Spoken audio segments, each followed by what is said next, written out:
જામનગરમાં મહાનગરપાલિકાની એસ્ટેટ શાખા તથા સોલિડ વેસ્ટ શાખાએ આજે મંગળવારે સવારે ખોડિયાર કોલોની વિસ્તારમાં દબાણ હટાવો ઓપરેશન હાથ ધર્યું હતું।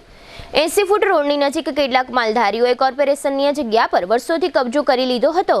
કોર્પોરેશનના જણાવ્યા પ્રમાણે આ જગ્યાની બજાર કિંમત ₹20.50 કરોડ જેટલી ગણવામાં આવે છે। કરોડોની કિંમત આ જગ્યા પર માલધારીઓ અત્યાર સુધી ઢોર બાંધતા હતા। કોર્પોરેશને હવે આ જગ્યા ખાલી કરાવી છે। આ દબાણ હટાવ કામગીરી સમયે પોલીસ બંદોબસ્ત રાખવામાં આવ્યો હતો।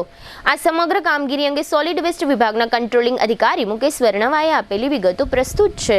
જામનગર મહાનગરપાલિકાની ટીપી સ્કીમ નંબર 1 જેનો ફાઇનલ પ્લોટ 65 નંબર છે, જેની જગ્યા 33,600 ફૂટ છે, એ જગ્યા ઉપર માલધારીઓ દ્વારા દબાણ કરી અને ભેંસો તેમજ ગાયો રાખવામાં આવતી હતી। એ પ્લોટ હાલે ખાલી કરવાની પ્રક્રિયા હાથ ધરવામાં આવેલી છે, જેમાં પૂરતા પોલીસ બંદોબસ્ત સાથે એસ્ટેટની ટીમ તેમજ સોલિડ વેસ્ટની ટીમ દ્વારા હાલે આ કામગીરી ચાલુ છે। આ પ્લોટની અંદાજિત કિંમત 20 કરોડ 52 લાખ જેટલી થવા પામે છે। આ પ્લોટ આજરોજ ખાલી કરવામાં આવનાર